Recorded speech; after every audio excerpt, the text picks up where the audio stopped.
O macaco prego vive em florestas tropicais e passa o dia inteiro em movimento. Eles vivem em grupos grandes e se comunicam o tempo todo.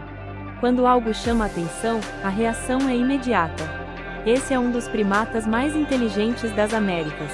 Ele se alimenta de frutas, insetos e pequenos animais. Em algumas regiões, eles usam ferramentas para quebrar alimentos.